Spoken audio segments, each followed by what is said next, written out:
ليكن يومك للشعب ودادا ليكن ربك للأرض مدادا.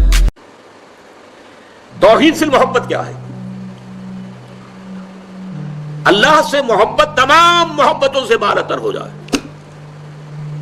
کوئی محبت اللہ کی محبت سے اوپر تو نہیں، برابر بھی نہ ہو. برابر ہونا شرک ہے، اوپر ہونا تو سمجھیے کہ اور پتہ نہیں شرک کے علاوہ بھی کوئی اصطلاح ہمیں ایجاد کرنی پڑ جائے گی.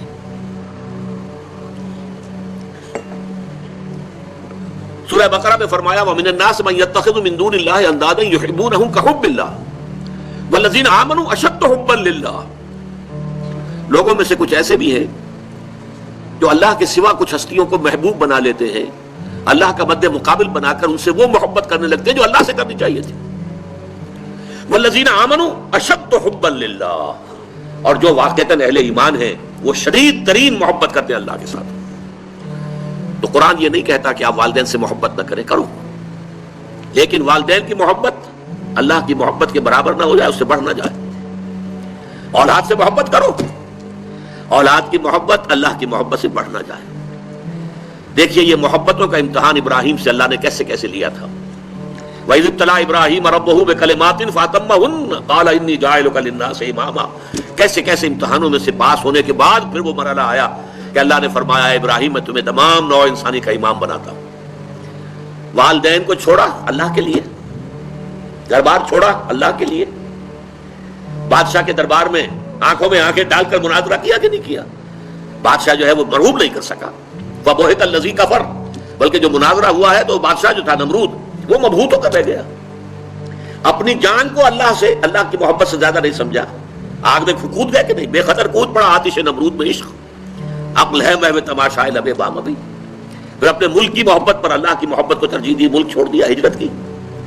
آخری امتحان جو لیا ہے، آخری امتحان جس سے کڑا امتحان ہو نہیں سکتا.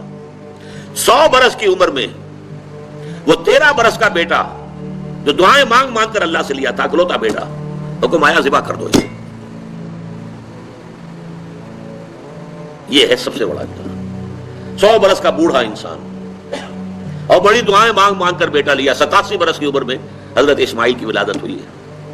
اب 13 برس کے ہو گئے ہیں. فلما بلغ معه السعی، جب بھاگ دوڑ کے قابل ہو گئے. 13 برس کا جوان بچہ جو ہے باپ کا دست و بازو بن جاتا ہے، بھاگ دوڑ. اس لیے آتا ہے نا کہ ابراہیم اور اسماعیل دونوں تھے جو بیت اللہ کی تعمیر کر رہے تھے. وَإِذْ يَرْفَعُ إِبْرَاهِيمُ الْقَوَاعِدَ مِنَ الْبَيْتِ وَإِسْمَاعِيلُ. اس اسماعیل کے بارے میں انی ارا فی المنام انی اذبحک فانظر ماذا تری. اے میرے بچے میں دیکھ رہا ہوں خواب میں، بار بار یہ خواب آ رہا ہے کہ میں تمہیں ذبح کر رہا ہوں. اور اس کے لیے چھری پھیر دی. یہ تو اللہ تعالیٰ نے جو ہے قد صدقت الرؤیا انا کذالک نجزی المحسنین. اللہ تعالیٰ نے کہا بس بس، امتحان ہمیں لینا تھا، وہ امتحان پورا ہو گیا. یہ ہے محبت، توحید فی المحبت. اللہ کی محبت تمام محبتوں سے غالب. اور اگر کوئی ایک محبت بھی آ کر آپ کے دل کے سنگھاسن پر اللہ کی محبت کے ساتھ براجمان ہو گئی، بات ساتھ کہہ رہا ہوں، اوپر نہیں، ساتھ بیٹھ گئی آپ کے دل کے تخت پر، تو یہی شرک فی المحبت ہے. اب دیکھیے یہ تو میں نے انڈیویجول لیول پر آپ سے بات کی. اب آئیے اجتماعی سطح پر، بلکہ اسی ضمن میں ایک آیت اور سن لیجئے. اللہ کی محبت کے ساتھ جڑی ہوئی محبت ہے اللہ کے رسول کی محبت، اور پھر تیسری محبت ہے اللہ کی راہ میں جہاد کی محبت. اب توحید فی المحبت کے لیے سورہ توبہ کی آیت نمبر 24 جو ہے وہ لرزا دینے والی بھی ہے اور بہت جامع بھی ہے. قل ان کان آباؤکم وابناؤکم واخوانکم وازواجکم وعشیرتکم واموال اقترفتموها وتجارۃ تخشون کسادها ومساکن ترضونها احب الیکم من اللہ ورسولہ وجہاد فی سبیلہ فتربصوا حتی یاتی اللہ بامرہ واللہ لا یہدی القوم الفاسقین. اے نبی ان سے کہہ دیجئے لوگوں دیکھو، اگر تمہیں اپنے باپ، اپنے بیٹے، اپنے بھائی، اپنی زوج، مرد کے لیے بیوی، بیوی کے لیے شوہر زوج ہے، اور اپنے رشتہ دار اور وہ مال جو تم نے بڑی محنت سے کما کر جمع کیے ہیں، اور وہ کاروبار جن کی کساد بازاری کا تمہیں ڈر رہتا ہے، اور وہ محل، وہ حویلیاں، وہ مکانات جو تم نے بنائے ہیں تمہیں بہت محبوب ہیں، اگر ان 8 چیزوں کی محبت زیادہ ہو گئی تمہارے دل میں اللہ کی محبت سے، اس کے رسول کی محبت سے اور اس کی راہ میں جہاد کی محبت سے، تو جاؤ دفع ہو جاؤ، انتظار کرو. یہاں تک کہ اللہ اپنا فیصلہ سنا دے اور اللہ ایسے ناہنجاروں کو ہدایت نہیں دیتا۔ 8 محبتیں ایک پرڑے میں ڈال لیجئے، باپ کی محبت، بیٹے کی محبت، بھائی کی محبت، بیوی کی محبت، رشتہ داروں کی محبت۔ 5 مال کی 3 شکلیں، جائیداد، کاروبار اور کوئی نقد، 3 یہ شکلیں، 3 جمع 5 8، اور 3 محبتیں دوسرے پلڑے میں ڈالی، اللہ کی محبت، رسول کی محبت اور جہاد کی محبت۔ اب اگر یہ پلڑا بھاری ہے 8 والا تو جاؤ دفاع ہو جاؤ، تمہارا اللہ سے کیا سروکار؟ اللہ ایسے ناہنجاروں کو ہدایت نہیں دیتا۔ سب سے پہلے یہ طے کر لو کہ ان 3 محبتوں کا پلڑا نیچے ہونا چاہیے، بھاری ہونا چاہیے ان 8 کے مقابلے میں۔ یہ ہے توحید فی المحبت اور یہ ہے شرک فی المحبت۔